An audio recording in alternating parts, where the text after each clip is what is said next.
We are here on the Friday before Memorial Day. Schedule worked out because I'm not on with Martha McCollum's show until 40 after.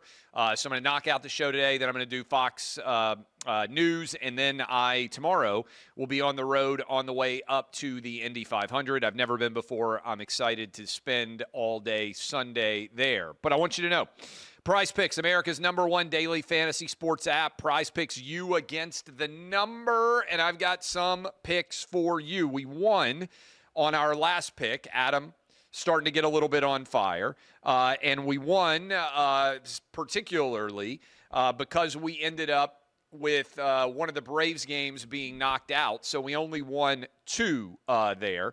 But I did want to say, and I'm going to totally screw up but this is Adam's picks because he is an expert evidently in the NHL.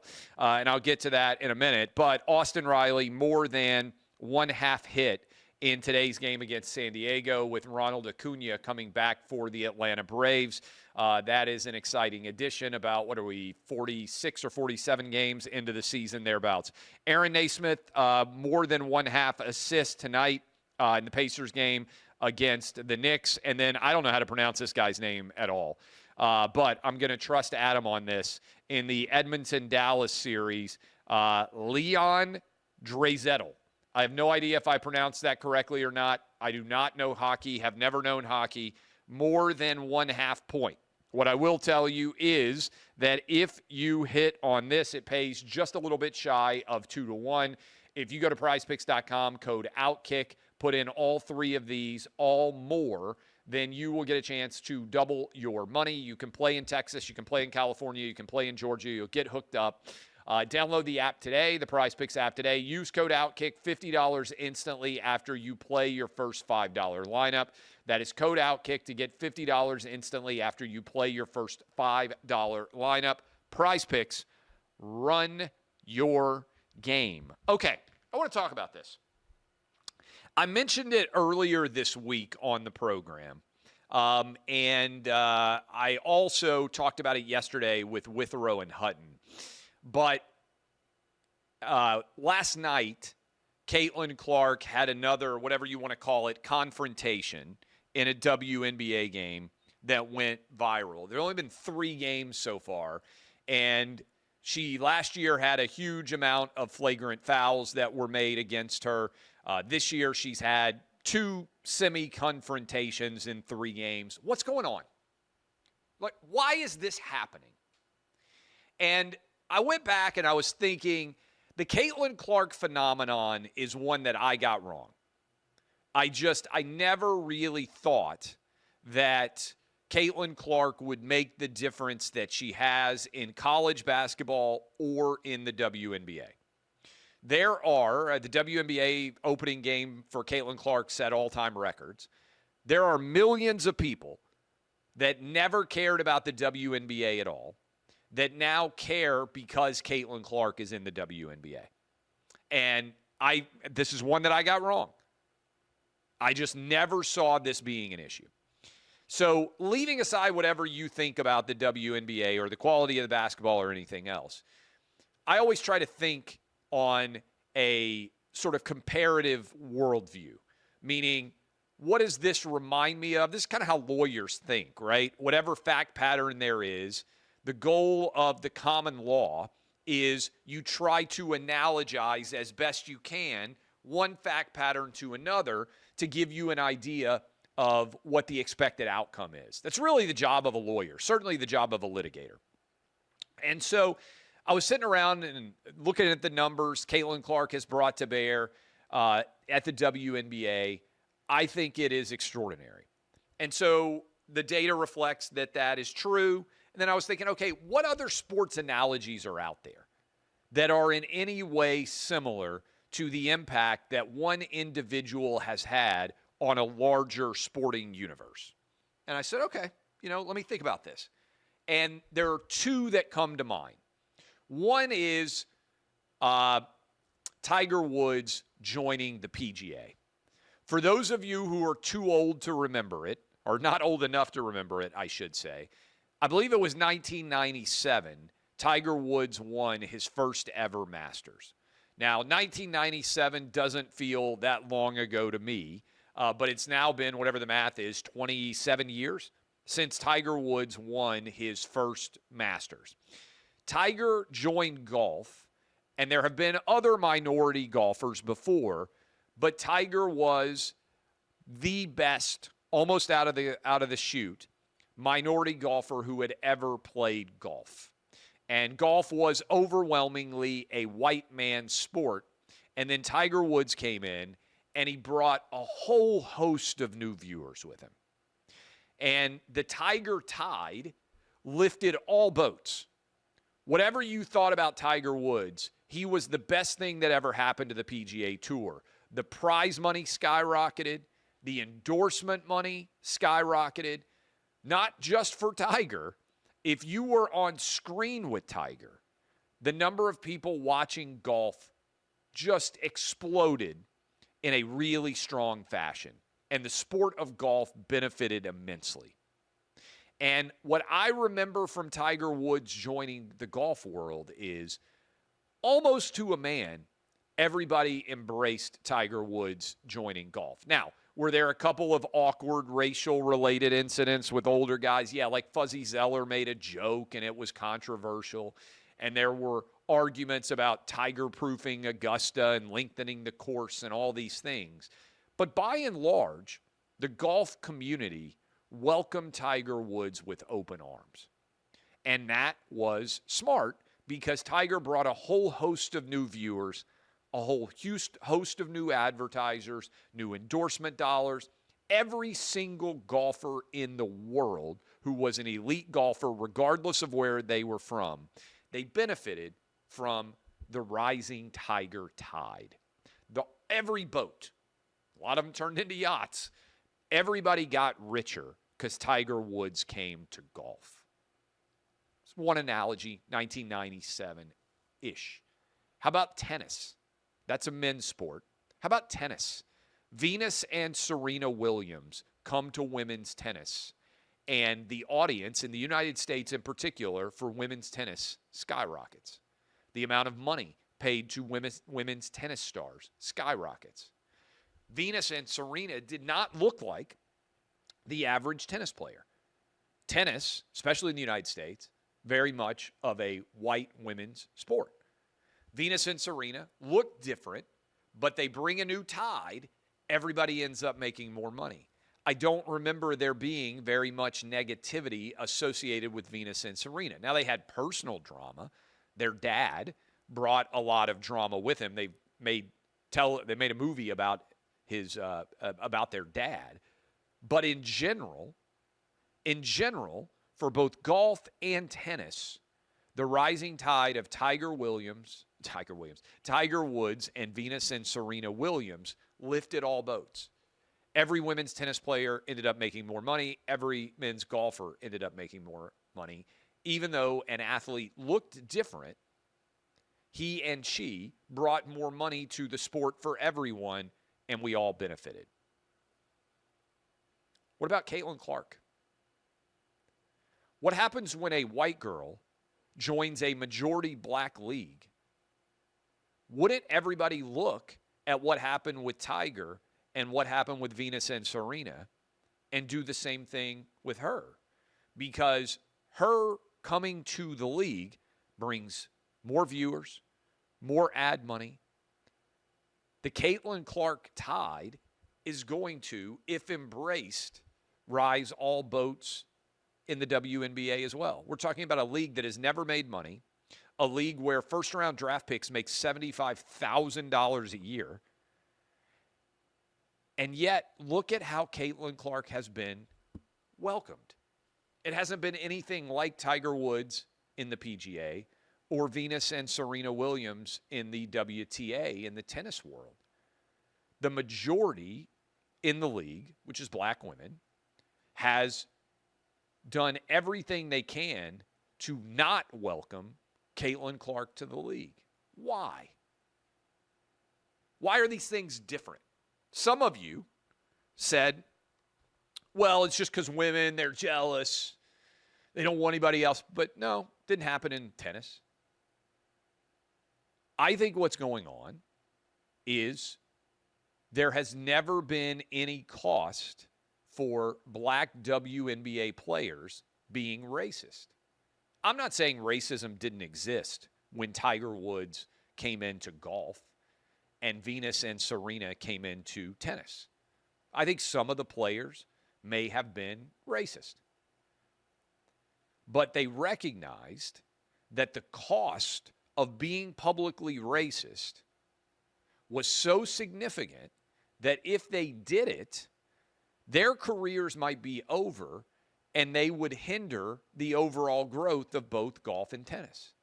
As a result, Tiger, Serena, and Venus, to a large extent, were welcomed with open arms by a majority white sport. Now, I would argue to you that's what should happen. This is how diversity works in sports in its best sense. Someone new comes to a already existing business and takes it to heights of success that have never existed before.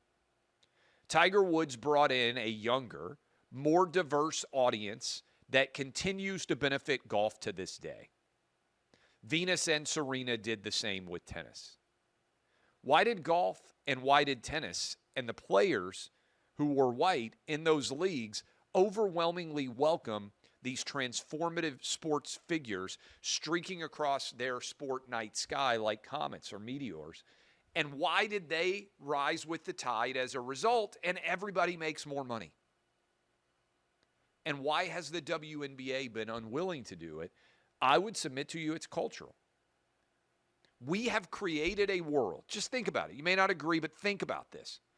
We have created a world where the cost of white racism is so massive that if you had to choose right now, every single white person watching or listening to this video, would you rather be on video uttering a racial slur, or would you rather get arrested tonight for a DUI?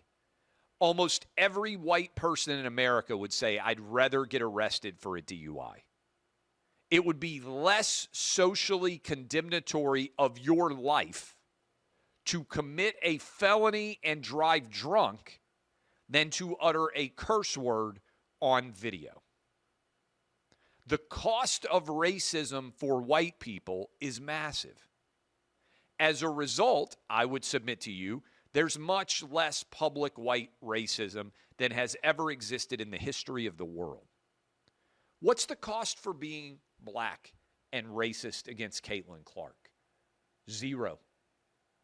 Zero. In fact, being racist against Caitlin Clark might actually benefit a black woman's overall brand because that is encouraged in some ways.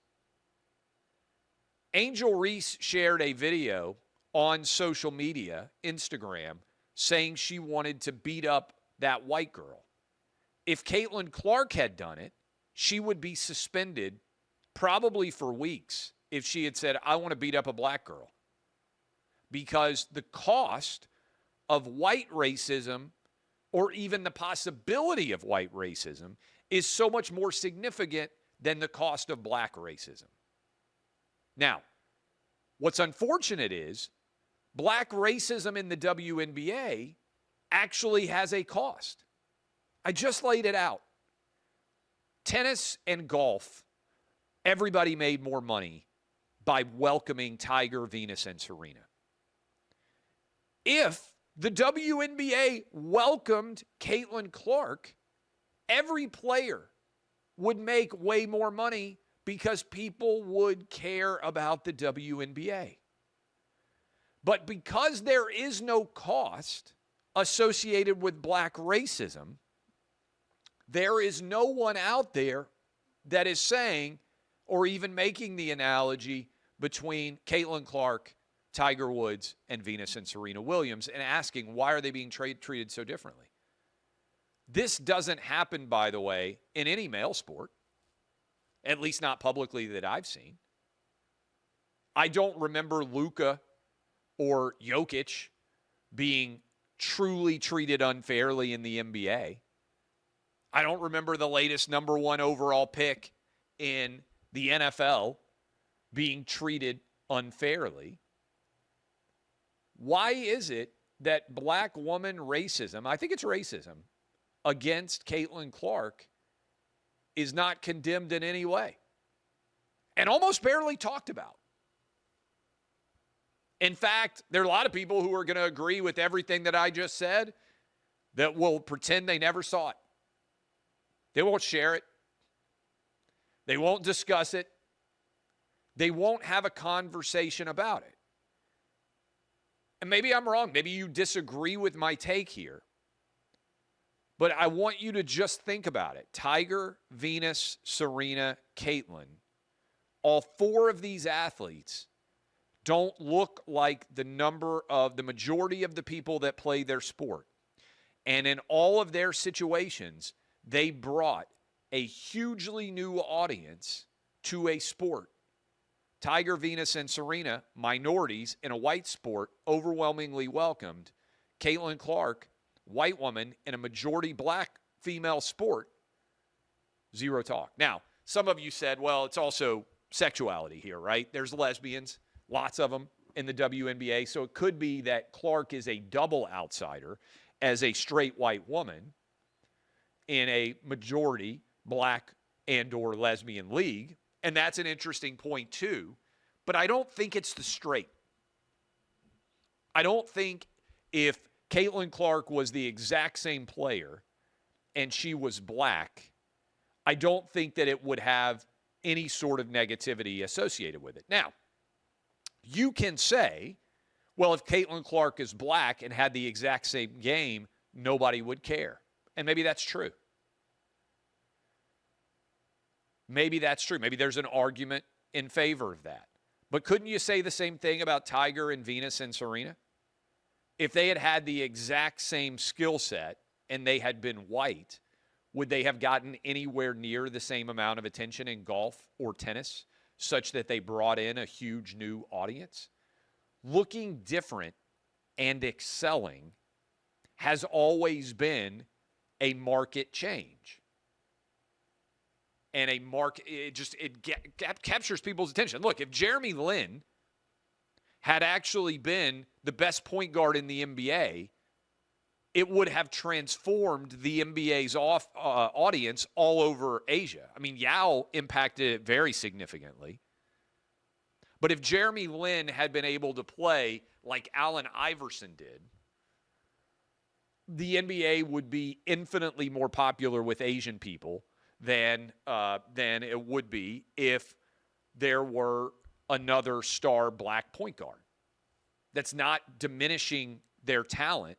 It's just talking about the fact that people notice things differently when you look different than the majority of the people that have already and always been playing the sport. Why is there such a profound difference? I'm open in terms of Caitlin Clark's treatment. I'm open to you arguing with me that there's something I'm missing, but I don't think there is.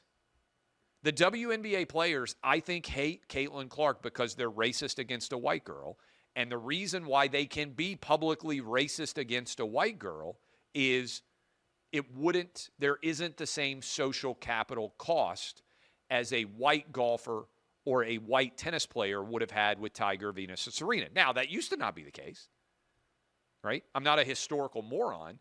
You go back in time, Jackie Robinson got treated like crap when he was the black guy coming into Major League Baseball. A lot of white baseball players treated him awfully. And I'm sure it wasn't just Jackie Robinson. I'm sure there were many, many, for decades even, black athletes in Major League Baseball who were treated like crap by the majority white league because the cost of being racist at that point in time was not significant. In a healthier America, something for you to think about, wouldn't the cost of racism be the same no matter what your race is? In a healthy America, wouldn't we decide that black racism against a white basketball player is just as bad as white racism against a black golfer was or a black tennis player? If we evenly applied the standards of racism to all races, white, black, Asian, and Hispanic, wouldn't the nation benefit immensely? And wouldn't our conversation, to the extent we have one at all, on issues of race actually be far healthier? Because right now, all we have done is punish white people immensely whenever they are remotely racist. Even sometimes when they're not racist at all, but use words that make people uncomfortable. And conversely, there is no punishment at all for any other race and what they might do to white people or Asian people or Hispanic people. And if you doubt this, think about what happened. Remember when Stop Asian Hate was popular for like 2 weeks? People said, oh, Asian people are just getting beat up all over cities everywhere. California, San Francisco, LA, New York City, large places with large Asian populations. Suddenly on video, it was going viral. You were hearing, oh, this Asian mom just got punched walking down the street. And then do you remember what happened? It turned out that Asian hate was almost exclusively, it appeared, at least based on the videos, being perpetrated by black people. Black dudes were just knocking out Asian people. And then Stop Asian Hate just vanished. If it had been white guys knocking out Asian people all over the country, Stop Asian Hate would have turned into a big thing. The problem was the people who were doing the Asian hate were also a minority. They didn't have any idea how to handle it. Again, Caitlin Clark to me is a window into an era where we have virtually no punishment for black hate or Hispanic hate or Asian hate. And I got a crazy idea, and I think it would revolutionize the way that we talk about race in America. There are white, black, Asian, and Hispanic racists. And some people are going to say, well, the legacy of the racism is not as pernicious. Okay, I agree. The history of racism in America, most often, is white to black. But if we have now instituted draconian punishments on white to black racism, it's actually very, very rare. But we have got almost no punishment on any, and the result is a positive one. Tiger Woods comes to golf. Everybody makes more money. A lot more people, a variety of different racial backgrounds, are fans of golf now. Venus and Serena come to tennis. And a lot more people of different backgrounds are fans of tennis now. In theory, the WNBA has the same opportunity, but they don't have the same social capital cost. And so the racism against Caitlin Clark from black women has no cost to them. And so in the process, they are almost destroying the rising Caitlin Clark tide of fans, unlike what happened with the PGA and unlike what happened with golf. I just want you guys to think about it. It's an argument, and I think it's an argument that I'm right about. A couple of other things out there. Speaking of Angel Reese, truly awful at basketball offensively. I don't know if we have the video of I think we have some still photos of Angel Reese missing shot after shot after shot. I think Adam sent me the breakdown. Let's see. Here is what it looked like yesterday when Angel Reese was playing. Angel Reese, offensive rebound. This all happens in like 8 seconds if you haven't seen the video. Angel Reese, missed layup. Angel Reese, offensive rebound. Angel Reese, misses layup. Angel Reese, offensive rebound. Jonquel Jones blocks Angel Reese's 1-foot layup. And Angel Reese, offensive rebound. Jonquel Jones blocks Angel Reese's layup. Angel Reese, offensive rebound. Then a missed three-point jumper. Angel Reese's rebounds are almost all just her own misses. She cannot shoot, which is why, and maybe I'm wrong about this, I don't think there's been a response yet, has there, Adam? I publicly challenged Angel Reese to a one-on-one game to 15. 1-point baskets, 2-point baskets, half court. Got to go back to the 3-point line. $100,000 from me if Angel Reese can beat me head-to-head. I am 6 foot, 100. I weighed 183 pounds this morning. I am 46 years old. Angel Reese is 23 years old, I believe, and listed at 6'3", 165. So I'm 20 pounds-ish heavier than her, 3 inches shorter than her. 65% of you said I would win this game to 15. Here's what I think I would have to do. I don't think she could shoot from outside. I'm not an awful outside shooter. I could only play one game, couldn't go best 2 out of 3. I'm okay handling the basketball. I barely play basketball now. I play occasionally in the backyard with my 14-year-old. I have all sorts of creaky tendons. I have weak ankles. I am in danger at any point. Every single body movement that I have at this point, I got to stretch a lot. I got to get loose. And even then, I don't have a lot of juice left in the tank. But I think that I could beat her on a race to 15. So I challenged her 100K. And we put it on pay-per-view. I think we could raise millions of dollars for charity. So that is out there as a potential. We have yet to see any response, according to Adam, from Angel Reese. So that is out there. Was there anything else that I tagged? I think we got a funny video for you guys. This was some sort of paddle fight that took place. It's kind of a version of what is everybody playing these days? It's a version. It's Paddleball, which is somewhat different than what everybody's playing. The name's escaping me. Let's play the video right here.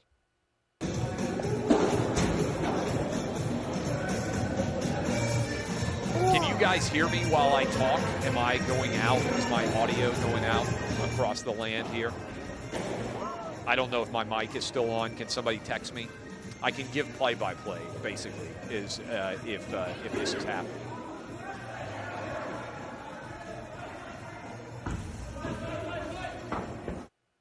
Okay, you got an opening kick there. I don't know if you guys could hear me talking during the video. And then the monster running windmill punch that ends up on the ground. This is not pickleball, I'm told. This is paddleball.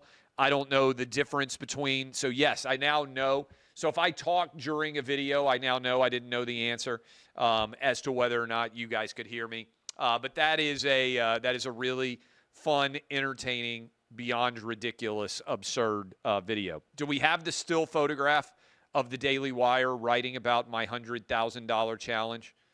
I think we have a still photograph. This is where I'm going to close it out. I don't know if you guys can see this very well. I shared this. I also don't know if the Daily Wire has responded on this yet. The Daily Wire wrote a story about my $100,000 challenge of Angel Reese. And it says, Clay Travis challenges WNBA's Angel Reese to $100,000 game. They actually put up a picture of a different white guy. That is, in fact, not me in sunglasses, a white baseball cap, and a golf polo giving a fist pump. I believe it is actually Chris Harrison, who used to host The Bachelor. So the Daily Wire got the Angel Reese photo correct. They then whiffed on posting the photo of me, and I guess they think every white guy with a beard looks the exact same. The comments are really, really funny underneath this. And so anyway, I don't know if they have replaced it, but that is not actually me. I demand reparations from the Daily Wire. The only possible explanation for how I could be confused with Chris Harrison is racism of its most awful state. And unless we cure racism in America, I don't know how this can be resolved. All right. Finally, Ryan Clark has apologized to RG3. Let me see if I can pull this up. I would imagine Ryan Clark was told by his bosses that he needed to do something.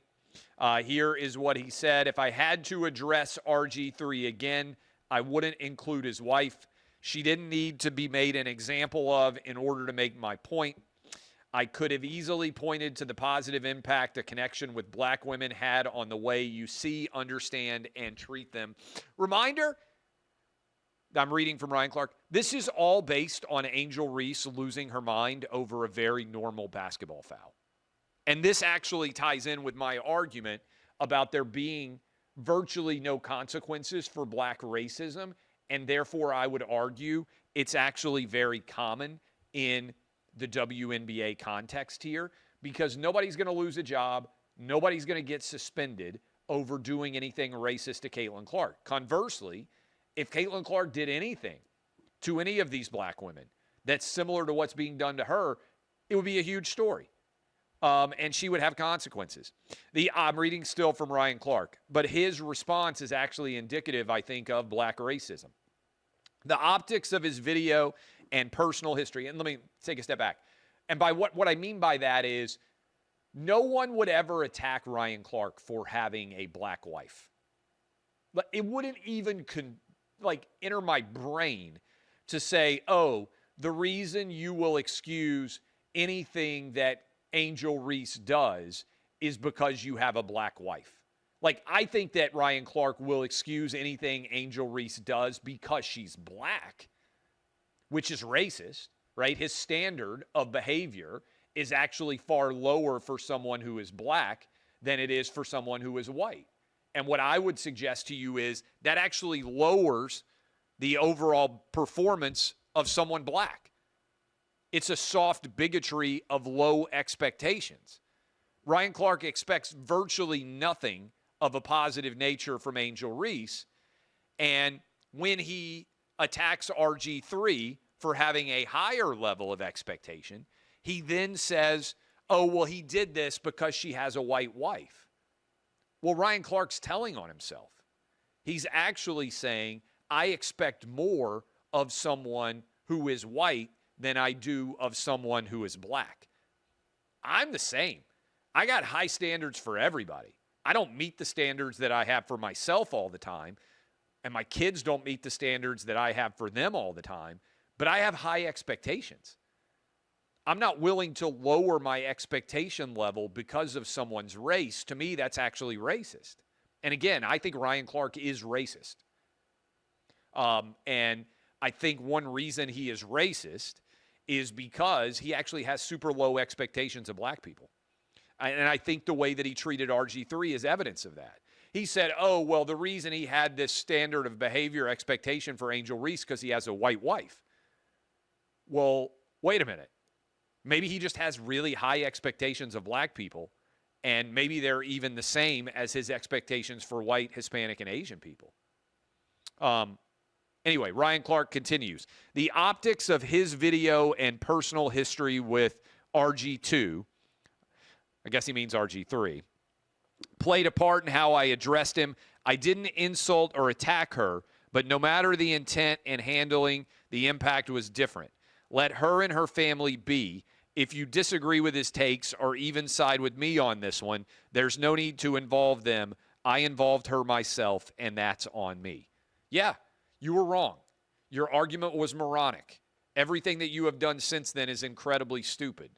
But I guess some small measure of acknowledgement that somebody at ESPN probably told you that you looked like an imbecile and you needed to address it on the Friday afternoon going into Memorial Day weekend after you spent an entire week defending everything that you said.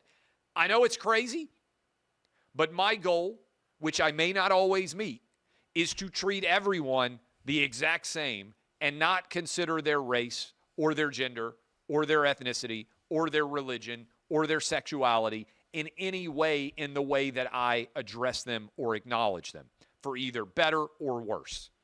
That's what Americans should do. I think everybody would benefit. And my point here, as I started off the show, is, and I think it's a good one, think about how much better things would be going for the WNBA if they were treating Caitlin Clark just like Tiger, Venus, and Serena were treated when they entered majority white sports like golf and tennis. All right. Love all of you. I will see you again on Tuesday. Have fabulous Memorial Day weekends. Thanks to everyone out there who made the ultimate sacrifice so that we can have the freedoms we take for granted far too often every single day. I'm thankful for y'all. See you Tuesday.